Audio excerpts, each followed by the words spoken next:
Gucci is no longer Gucci. She is now Sophia.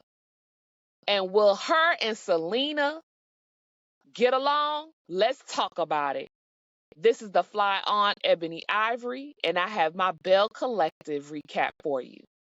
So we are opening the episode with Selena and Sophia poolside. Sophia is basically trying to take the mature approach and saying, listen, we're gonna be around each other. It seems like you're at all the events that the Bells are having, and we're gonna be around each other or in the same room. So we need to have some kind of common ground. And Selena's like, "Well, I knew the Bells before there was a collective." Okay, Miss Mamas, let's stay in a moment. Great, you knew the Bells before it was that, but we didn't really see you on camera like this until Sophia and JJ were here. So let's keep it moving.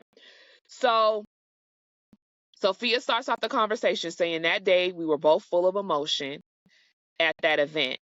Selena says, you were intentional about not speaking to me. And my thing is this, Selena and Sophia have both said that sometimes she speak and sometimes she don't. So why was it Selena so upset that time that she didn't speak? Okay, it's because the camera was up and the cameras were rolling and Selena knew what she was there to do. That's the part. And let me know if you agree or disagree in the comments. Selena felt snubbed by Sophia, and that's why she was so upset that day. So the next thing is Sophia says, our versions and our perspectives are different, and I'm accepting of that. She was like, I didn't want to rehash the past. I want to be able to move forward. My side of things, I was upset when I filed charges because I had a knot on my head. And, I heard she had to go to urgent care. Yeah, she said she went and sought medical treatment as well. And Selena's like, well, you charged at me. And, they kind of go back and forth. And that, both of them are to blame for the incident. So then Selena says, well, my girls can't have a relationship with JJ unless they have a relationship with you. And she's saying, you need to talk to your husband. And she's like, she was like, because seems like this what you want. She was like, don't put words in my mouth because that's not what I want. And you can go through the episodes and you can see Sophia trying to convince JJ to mend fences and so on and so forth. And doing so much that she's neglecting or not focused on her responsibilities to mother her own children. And we'll talk about that later on in the recap. So as Selena is blaming blaming Sophia for the reason why the girls aren't speaking to JJ, I'm seeing why JJ is adamant about Sophia shouldn't even be trying to clear the air or have any conversation with Selena. I'm starting to see why. Because Selena processes and hears things completely different. JJ, you are married to this man. You should know how that man operates when he feels wronged about something. So Selena was really kind of twisting a conversation, and then all of a sudden she breaks down. She gets very emotional. Let me know if she was actually shedding any tears in the comment. And Sophia's like, I just want to move forward. Selena's like, I held in so much. And guys, let's keep in mind, these children are grown with children living on their own. So I don't know where all of this is really coming from on Selena's end. And, Sophia embraces her. She was like, I don't want you to hurt. I don't want you to be in pain or whatever. And they hug it out. And it was very, very genuine. So now we're in the house and Maria's cooking for Latrice. What kind of shit is this? Trice said Marie want her. Maria's being so cordial and so nice and so calm with it. And she's cooking burgers. Trice enjoying the burger. She said the burger is juicy. The burger tastes good. The other Bells, like Akeisha and LP, they can't believe what's happening. They're like, well, what's going on outside? Because it's quiet outside. You sure everything is okay? Then Sophia and Selena walk in. They say they squashed it. They was like, did y'all hug it out? They was like, yes, we hugged it out. Everybody is happy. They thought that they would never see Marie and Trice getting along, let alone Selena and Sophia getting along. And, Sophia lets her know, you got to go before JJ come back. Oh, Selena leaves and the guys come in and they smell the food. They're like, it smells good in here. And they're telling them how Marie is cooking for Trice and stuff like that. And a little behind the scenes, Trice actually sued Marie for defamation. So y'all should look on the YouTube streets and look into that about so they have actually really deep rooted issues. And Trice is the one that's been taking stuff way too far. So when you see Marie act, and that was not put into the storyline, which I feel like it should have, because that would have validated why Marie would be so adamant about not having any kind of real interactions with Trice. Nevertheless, I'm happy that that is resolved and that moved forward. They also said that Trice and Marie had a conversation, but they didn't show us said conversation. So the guys are back. They like, what the hell going on? Marie cooking for Trice and Trice eating it, and Cliff is like, what's going on? Cliff is actually happy about it. All the guys are kind of happy about it. And then Letitia throws it out there before Sophia has a chance to tell him that Selena was there and they had a conversation with Sophia. And baby, the look on that man's face, he was upset. Let's just say it, JJ was pissed. So they're all packing up because they're getting ready to head back out to Mississippi. JJ lets Sophia know that he's not happy about what happened, but you can tell he's holding back. He's not going to address whatever it is that he's really feeling while the cameras are rolling. He said our focus is supposed to be on these grandchildren and stuff like that. And I'm like, JJ is pissed. So now we're back in Jackson. We're at Hamilton and Davis with Marie, and eventually Letitia rolls up, and Marie is still upset about her stuff not making it to the Bayou brunch. And she said everybody else's team handled their stuff. They said Marie must have gave her stuff to an unknown person. Like, what? And Letitia kind of just basically disregards it. Marie says, you know what? Whatever. I'm having my celebration for earning my doctorate, and congratulations to Marie. She's having her doctorate celebration, and that's where her energy is focused on. Letitia lets us know that she had her biopsy, and it was so small that if it is something, even though they're not claiming it, it can be taken care of. So I'm happy to hear that all of that worked out. So now Selena is going to one of the twins' houses, and they have a boutique called S or something like that. She tells the girls that she saw the dad at the brunch and that the dad was there for a hot second and left. She lets them know that Sophia and her had a conversation and that she felt it was genuine, and, they squashed it. Sanjay is like, is it genuine? Did she even call you afterwards and all of this stuff? And it was really Sanjay questioning if it was real or not after the mom had said she felt like it was genuine.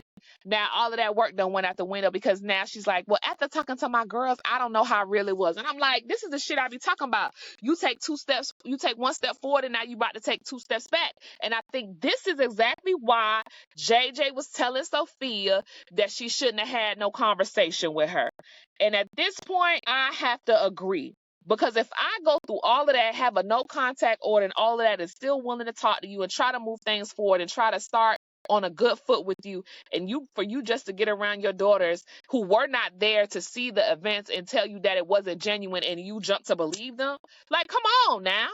And I wholeheartedly agree. JJ was right. I think he was right. Give me your thoughts. Don't forget to like, subscribe, and turn on your notification bell so you're aware when I drop a recap. So now we have the next scene. Sophia and her daughter Dee are walking in a park.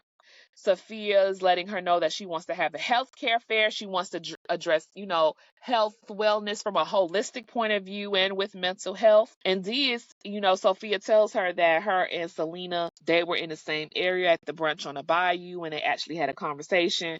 And Dee is like, you know what? This has been going on so long, I don't even know what y'all mad about right now. And Dee quickly switches gears. She's like, how you showing up for your husband and trying to mend fences and work on a relationship with his daughters and stuff like that. I need you. I feel like if I had more of your support, I may not have been at the bridge. And remember last episode, they discussed Dee being at a bridge and considering jumping. And, you know, Sophia tells her she's sorry and she's basically right and she's going to do better. They say Sophia lacks focus and attention and giving support to her and her brother.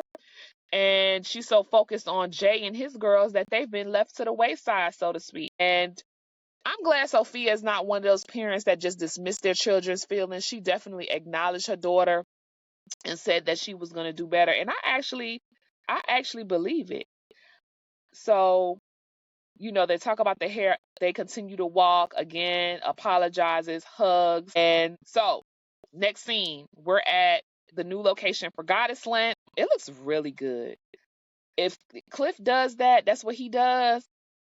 That man does an amazing job. Okay? An amazing job. So she has a new manager there. It's not Joshy. So he's helping her unpack the inventory. She's telling us how busy she is and she has stuff to do before the two grand openings, because it's going to be a mixer for Taste, the restaurant, and then the Goddess Land opening. So she's feeling a way that he's throwing Glenn a birthday party at the mixer, which she thinks is too crazy, and one is going to take the shine from the other event. Come to find out, Goddess Length is like within walking distance, like a short walk to Taste, which I absolutely love. So Cliff comes in, and the manager tries to play like a mediator to kind of like give like a common ground for both of them to be satisfied. Happy wife, happy husband. Trice basically wants him to cancel Glenn's birthday party, basically. And Cliff said, I gave my word and I ain't taking it back. And that's that. And he's like, well, she's like, you should have discussed all of this with me. And he was like, and I'm saying to myself, at this point, you know how your husband is. He don't discuss nothing with you and he's not going to change. And he always tells you who wears the pants and who wears the skirt. So that's just where we at with it, with that. So the next scene is the day of the health fair. And I love Sophia and Akeisha's relationship. She said she would not have been able to pull together the health fair without Akeisha's help and connections. The weather didn't permit for them to have the health fair outside, so they had to have it inside and find a location. And she tells her friend, Sophia tells her friend, Akeisha, I've been going through a lot. I've been doing a lot of things, trying to focus and help Jay with his girls. And she said, I need to focus on myself and my children because that's what I have. That's all that I have. And I totally agree with her. She gets super emotional. And Akeisha just hugs her and embraces her. And she said, you going to do it, friend. Like, just offer some words of encouragement. And I love that. All the Bells show up to the health fair. I don't remember seeing Marie, though. But all the other Bells were there with their husbands and stuff like that. At the end, the Bells have like a little circle of chairs and they're just conversating and talking. And JJ confronts Tisha about having Selena at the brunch. She said, this is the first co-ed brunch that I'm attending. And I wasn't aware that Selena was going to be there. And, Letitia offers this offhand excuse that, she doesn't have to tell who she invited whoever she invited, but she didn't know if people were going to show up. And I'm like, there's a no contact order, and that's really fucked up of you to say, Letitia. Like, I'm really not liking how you acting. Like, it's really starting to bother me. So Trice lets them know that she's having the grand opening of the new location, and everybody is invited, and so they all leave. So the next event is we're at Marie's graduation party. Her family was there, and guess who was there? Tambra Sharif was there. Etsy gives a speech congratulating Marie, asks if anybody else wants to give any words of congratulation. And actually, Tambra speaks, says some nice things about Marie, and they seem to be moving forward. And it's a shift from all the other BS, and I like that. I like resolve, and I think everybody that watches these shows want to see resolve. So let me know your thoughts in the comment section, and don't forget to like and subscribe and turn on your notifications. So at the graduation party, Sophia, Letitia, Glenn, they come to the party. Now Glenn wants to approach JJ because Letitia done went home and said she feels some kind of way about JJ approaching her. And he coming to check JJ about it. But yet when Cliff made her feel some kind of way, he didn't go check Cliff about it. I want y'all to hold that thought, okay? So he goes to JJ and saying, well, his wife is feeling some kind of way about how you approached him. And he said, well, look, because I had a question about not being alerted to Selena and being invited or being there, he was like, look, we won't have to talk about this no more. I won't go to no other brunch. And I like JJ energy because sometimes, you know, you got to check them up. You got to check somebody and let them know where you at with things. Like, don't be coming to me don't be coming to me about none of that. Why you ain't address that then and there? So he was like, I don't have to come to no brunches and it's all good. So we can move around. And I'm like, that's how I go. So Sophia and Letitia see that, you know, things, you know, they're talking and things may be getting a little tense. And you know, Letitia was like, well, he revived the issue, basically asked me about why I invited her, and she can invite whoever she wants to her brunches. And JJ said, I don't want to talk about this no more. How about that? And they move around. So next episode is getting juicy because it seems as though Willie and Glenn are going to get into it and almost come to blows. So, guys, in addition to doing television recaps, you can go into the playlist. You can watch my cooking shorts. You can also watch my visuals of my podcast called Conversations with the Fly On. What goes on in the house no longer stays in the house. We talk about dating. We talk about, you know, all kinds of topics I think that you'll enjoy. So check out that playlist as well. And until the next recap, Auntie loves you.